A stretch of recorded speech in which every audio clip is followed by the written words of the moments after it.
오늘 함께 묵상할 말씀은 창세기 32장 11절로 32절입니다.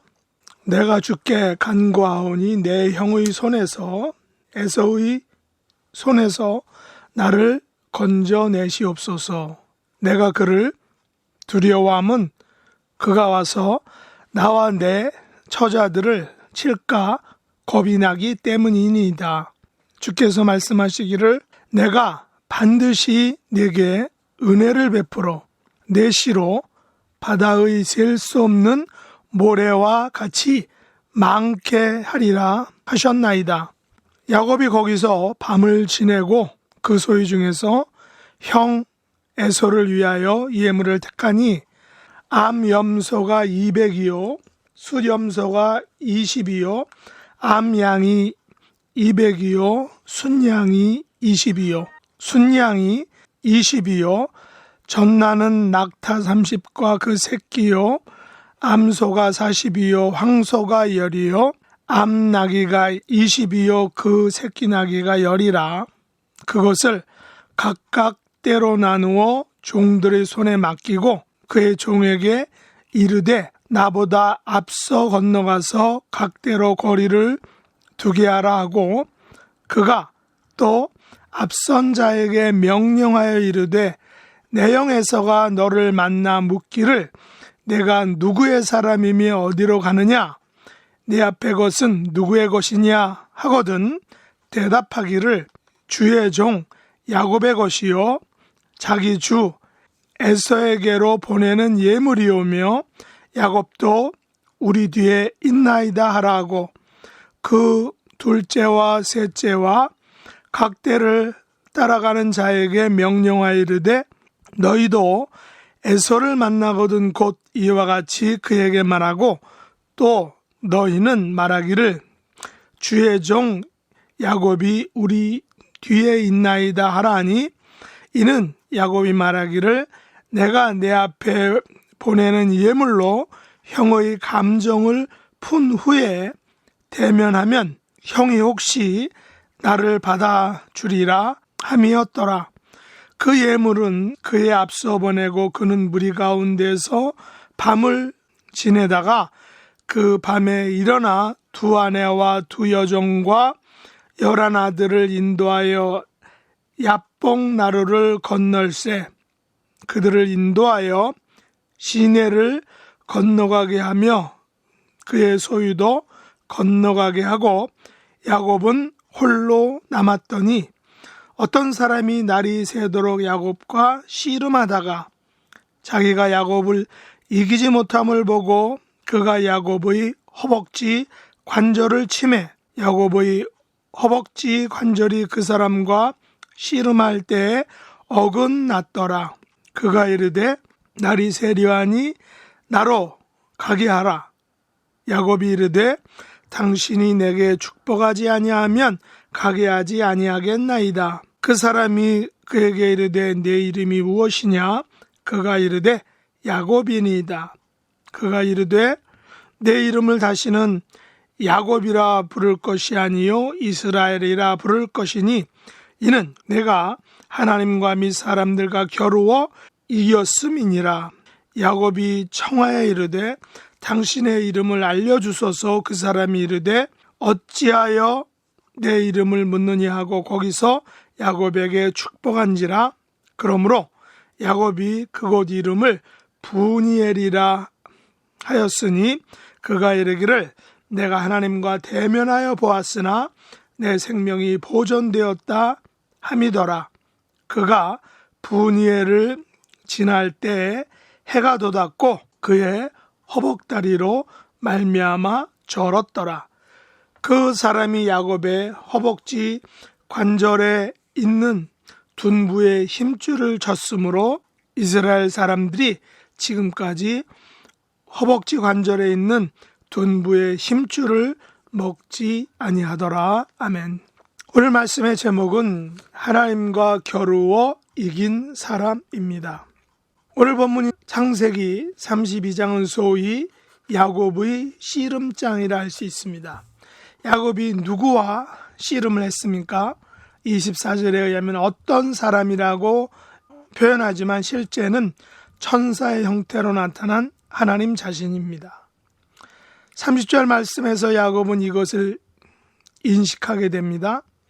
그러므로 야곱이 그곳 이름을 브니엘이라 하였으니 그가 이르기를 내가 하나님과 대면하여 보았으나 내 생명이 보존되었다 함이더라 라고 말했기 때문입니다. 야곱은 씨름을 통하여 하나님과 대면하였던 것입니다. 그렇다면 야곱과 하나님과의 씨름 대결에서 누가 이겼습니까? 성경은 야곱이 이겼다라고 말합니다. 25절에 의하면 어떤 사람이 날이 새도록 야곱과 씨름을 했지만 이기지 못함을 보았다라고 이렇게 말하죠. 그러나 과연 천사 형태로 나타난 하나님께서 야곱과의 씨름에서 이기지 못했을까요? 야곱을 이기지 못하기에 야곱의 허벅지 관절을 치는 반칙을 해야 했을까요? 허벅지 관절을 얻어맞은 야곱은 허벅지 관절이 어긋났으면서도 씨름의 상대를 놓지 않았다라고 말합니다. 날이 세려할 때까지 계속된 씨름은 결국 하나님 쪽에서 가게 해달라고 부탁하기에 이른다는 것입니다. 그러자 야곱은 자기에게 축복하지 아니하면 가게 하지 아니하겠다라고 고집을 부립니다. 결국 하나님은 야곱에게 이름을 묻고 야곱에서 이스라엘로 이름을 변경시켜 주십니다. 이스라엘의 이름이 가진 의미는 야곱이 하나님과 및 사람들과 겨루어 이겼다라는 것입니다. 이스라엘의 뜻이 하나님과 겨루어 이겼다는 엄청난 의미를 가진 말임을 우리가 알게 됩니다. 야곱은 자기에게 새로운 이름을 지어준 하나님의 이름이 무엇이냐고 묻습니다. 사실 하나님의 이름을 묻는 행위는 유대인의 관점에서 매우 불경한 일입니다. 유대인들은 하나님의 이름을 부를 수 없었고 그래서 성경에 그 이름을 기록할 때에는 야훼라는 단어의 4개의 자음에 주를 뜻하는 아도나이란 모음을 붙여서 읽었던 것입니다. 그들은 성경을 기록할 때에도 하나님의 이름을 기록할 때에는 다시 한번 손을 깨끗이 씻고 와서 몸과 마음을 정결하게 한 후에 그 하나님의 이름을 기록했다는 것입니다. 우리가 사용했던 여호와란 호칭은 16세기부터 야훼를 나타내는 자음 4개와 아도나이의 모음이 혼동되어 여호와라는 발음이 생겨나게 되었던 것입니다. 사사기서 13장 17절 18절에 보면 삼손의 아버지 마누아도 여호와의 사자에게 당신의 이름이 무엇이냐라고 이렇게 묻습니다. 그때 여호와의 사자는 기묘자라고 이렇게 알려주죠. 기묘자란 말은 영어 NIV 성경에서는 beyond understanding 이라고 이렇게 표현하고 있습니다. 인간의 이해력으로 이해할 수 없는 분이라는 그런 의미입니다. 그러자 마누아는 그의 아내에게 우리가 하나님을 보았으니 반드시 죽으리라고 이렇게 말하지만 결과적으로는 죽지는 않았습니다. 하나님께서는 하나님을 보았다라고 해서 죽이시는 분이 아니시고 하나님의 모습은 없기 때문에 사실 하나님을 볼 수도 없다라는 사실입니다. 하나님은 우리 눈에 보이지 않는다는 것이죠. 단지 여러 모양으로 하나님을 사람들에게 나타내시는 것을 우리가 성경을 통해서 볼 수 있습니다. 오늘 본문에서도 야곱은 야복나루에서 하나님을 만나고 그곳 이름을 브니엘이라고 이렇게 칭하게 됩니다. 이것은 내가 하나님과 대면하여 보았으나 내 생명이 보존되었다라는 그런 의미입니다. 그렇다면 야곱이 야복나루에서 하나님과 씨름하고 얻은 이스라엘이라는 이 새 이름은 야곱에게 있어서 축복의 상징인 것입니다. 야곱이 그곳을 브니엘로 호칭한 것도 하나님과 대면하여 생명을 보존한 매우 상징적인 장소라는 것입니다. 야곱은 날이 새도록 하나님과 씨름하여 이스라엘이란 축복의 이름을 얻었고 또 그것을 기념하여 브니엘이란 역사적인 장소를 기념했던 것입니다. 야곱에게 있어서 야복나루 브니엘은 일생에서 가장 큰 변화, 축복의 대로가 열린 곳입니다.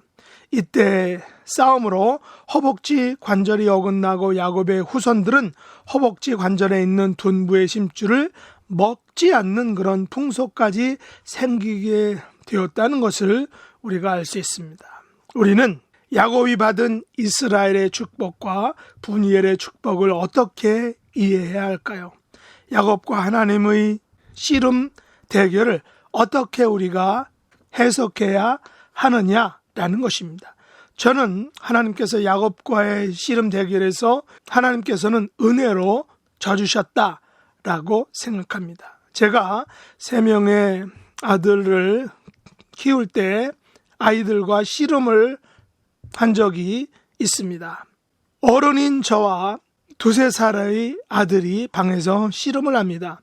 서로의 허리춤에 옷을 움켜잡습니다. 그리고는 일어나서 아이에게 이렇게 말했던 것이 기억납니다. 썼니? 무슨 말인가요? 힘을 주고 일어났느냐? 이제 힘을 쓸 준비가 되었느냐? 라고 이렇게 물었던 것입니다. 그리고는 서로의 힘을 주며 이리 갔다 저리 갔다 라고 합니다. 그리고 한 판을 제가 이깁니다. 다음 판에는 서로 힘을 한창 쓰면서 동일하게 이리 갔다 저리 갔다 하며 간을 보며 결국에는 제가 져주는 것입니다. 어른인 제가 모두 이길 수 있지만 씨름에서 제가 모두 이겨버리면 아이는 재미가 없게 되죠. 그래서 실망하게 됩니다. 그래서 어른인 제가 일부러 져주는 것입니다. 그래야 씨름이 재미있고 아이도 신이 나게 됩니다. 저는 이런 싸움의 기술을 저의 아버지가 저의 아들들과 씨름하는 것을 보고 배웠습니다. 저는 야곱과 하나님과의 씨름도 이와 같다고 생각합니다. 하나님께서 야곱을 축복하시기 위해서 씨름을 붙이시고 그 씨름에서 하나님께서 야곱에게 져주신 것입니다.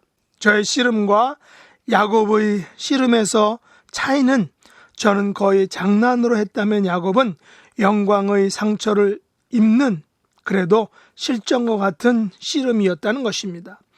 물론 그럼에도 불구하고 야곱의 씨름도 역시 저의 씨름과 별반 다르지 않은 것입니다. 비록 야곱이 허벅지 관절이 어긋나는 야곱의 입장에서는 매우 힘겨운 싸움이었지만 하나님의 입장에서는 저처럼 그냥 봐준, 그냥 져준 싸움인 것입니다. 만일 야곱이 하나님과의 씨름 없이 멀쩡한 다리로 씩씩하게 형 에서에게 나타났다면 에서는 야곱을 어떻게 했을지도 모릅니다. 야곱은 전날 하나님과의 씨름에서 철저하게 패한 패정병의 모습으로 형에게 나타났습니다. 비록 하나님께서 일부러 져주신 싸움이었지만 형 에서가 보기에 동생 야곱이 하나님으로부터 실컷 두들겨 맞고 절뚝거리며 나타난 것으로 생각했습니다. 야곱과 에서의 조우는 동생과 형이 가졌던 지난날의 모든 앙금은 야곱이 야복나루에서 하나님과의 씨름에서 얻어맞고 마치 패장병의 모습으로 나타난 야곱의 모습을 통하여 모두 해소되었던 것입니다. 야곱의 입장에서는 이스라엘이란 이름과 브니엘이라는 2가지 승리를 얻었지만 에서의 입장에서는 하나님으로부터 잔뜩 얻어맞은 불쌍한 동생의 모습으로 나타났던 것입니다. 그리고 이 모든 일은 하나님께서 야곱에게 씨름을 져주심으로 축복을 선물로 주시고 형 에서의 마음까지 바꾸어 주시는 전적인 하나님께서 연출하신 그런 형제간의 조우였던 것입니다. 사실 형제간에 생긴 앙금은 잘 해결되지 않습니다. 형제간에 생긴 오해와 갈등은 종교적으로도 해결되지 않습니다. 그래서 평생 오해와 갈등을 가지고 살아가게 됩니다. 오직 하나님께서 개입하셔야만 해결되는 매우 깊은 고질적인 문제라는 것입니다. 야곱은 형 에서와 생긴 앙금을 무엇으로 풀어보려고 노력했습니까? 13절에 보면 자기 소유 중에서 형 에서를 위하여 준비한 많은 예물로 해결하려고 했습니다. 그가 준비한 예물의 양은 어마어마했습니다. 야곱은 형의 분노를 없애기 위해서 암염소 200마리, 수렴소 20마리, 암양 200마리, 순양 20마리, 젖나는 낙타 30마리와 그 새끼 약 30마리 정도 되겠죠. 그리고 암소 40마리, 황소 10마리, 암낙이 20, 새끼낙이 10마리를 준비했습니다. 제가 계산해 보니까 대충 580마리였습니다. 어마어마한 예물입니다. 아니, 이 정도면 예물이 아니라 뇌물이죠. 형님, 동생을 용서해 주세요 라는 그런 뇌물입니다. 그렇다면 형의 에서가 이런 엄청난 뇌물을 보고는 동생을 용서할 수 있었을까요? 모르긴 해도 용서할 수 없었을 것입니다. 나쁜 형이라면 뇌물을 받고는 나중에 안갚음을 했을 것입니다. 그러나 야곱이 야복나루에서 하나님과 싸워 실컷 두들겨 맞고 쩔뚝거리며 올 때 형에서는 용서의 마음이 생겼을 것입니다. 하나님께서 지난 밤에 야곱과 날이 새도록 씨름할 때 형에서의 마음에 동생 야곱을 용서하고픈 마음을 하나님께서 심어주셨을 것입니다. 야곱은 지난밤 날이 새도록 하나님과 씨름을 하면서 과연 무슨 생각을 했을까요? 하나님을 어떻게 하면 넘어뜨릴 수 있을까를 고민했을까요? 아마도 야곱은 씨름 상대의 허리를 잡는 순간 이 씨름은 이미 승산이 없다라고 생각했을 것입니다. 야곱이 아무리 용을 쓰고 이리 갔다 저리 갔다 간을 보아도 가망이 없음을 벌써 알았을 것입니다. 야곱의 유일한 전략은 그래서 상대를 꽉 붙들고 놓지 않고 물고 늘어지는 전략뿐이었습니다. 야곱은 그 오랜 물고 늘어지는 전략을 쓰는 동안 형에게 했던 그런 얍삽했던 일들을 떠올렸을 것입니다. 팥죽으로 장자권을 빼앗고 형이 받을 축복권마저 강탈했던 지난 일을 떠올렸을 것입니다. 그래서 형 에서의 분노를 잠재울 수 없다는 절박한 사실을 다시금 또 한 번 절실하게 깨닫게 되었을 것입니다. 그래서 야곱은 하나님께서 자신을 축복해 주시지 않는다면 아무 소용이 없다라는 사실을 알게 되었을 것입니다. 야곱에게 이 씨름의 목적은 이기는 것이 아니라 하나님으로부터 축복을 받는 것이 목적이었습니다. 하나님을 끝까지 붙들어야만 자신과 형의 문제가 해결될 수 있다는 사실을 야곱은 씨름을 하는 동안 알았을 것입니다. 야곱은 나름대로 형 에서의 마음을 누구트릴 작전을 세웠습니다. 자신의 소유물 중에 580마리의 예물로 뇌물을 준비했던 것입니다. 게다가 예물을 각각 때로 나누어 형의 마음을 사려고 했습니다. 심지어 여차하면 도망가기 위해서 가족들을 먼저 보내고 자신은 홀로 남았습니다. 야곱은 잘 돌아가는 머리를 써서 모든 시나리오를 짜고 계획대로 착착 시행했습니다. 그러나 결국은 형 에서와의 만남에서 실패와 성공은 자신의 시나리오나 뇌물이 아닌 하나님과의 싸움에 달려있음을 알게 되었습니다. 야곱은 11절과 12절에서 이미 형 에서와의 만남이 가지는 의미를 알고 이것을 위해 하나님께 기도했던 것입니다. 하나님, 형 에서의 손에서 나를 건져주세요. 형이 나와 처자들을 칠까 몹시 겁나고 두렵습니다. 전에 약속하신 씨에 대한 약속을 기억하시고 은혜를 베풀어 주세요라고 야곱이 기도했던 것입니다. 그리고 형 에서로부터 빠져나갈 시나리오까지 짜고 그것을 실행에 옮겼다는 것입니다. 그러나 이 모든 문제를 해결하는 유일한 길은 하나님과의 싸움에 달려 있었다는 것입니다. 야곱은 그 싸움에서 하나님으로부터 얻어 터졌고 허벅지 관절이 어긋나는 겉으로는 정말 하나님으로부터 패하였습니다. 그러나 야곱의 얻어 터짐과 어긋난 관절과 쩔뚝거림은 그가 세운 작전과 시나리오보다 더 힘있고 강력한 것이었습니다.